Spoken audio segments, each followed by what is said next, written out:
Ay, magandang umaga mga kabutil. Ipakita ko lang sa inyo ang aking mga duckling, mga kasama nanay at saka mga anak niya. Ito po na siya, magaganda na. Ayan mga kabutil, ang ating pinagkakalibangan.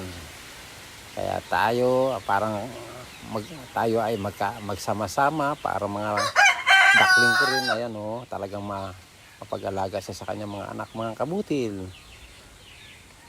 Sa ating buhay mga kabutil ay kailangan tayo ay mahalin natin ang ating mga magulang para mahalin din tayo ng ating mga magulang. Ayan, parang gaya ng hayop din, mahal na mahal nila ang kanilang mga anak.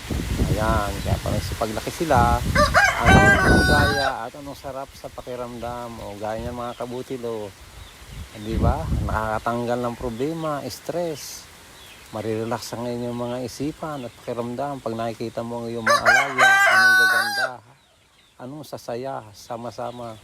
Kaya mga kabutil, walang iwanan, sama-sama tayo mga kabutil, sama-sama tayo at tayo magkakameron ng ilaw sa ating buhay kapag tayo maligaya.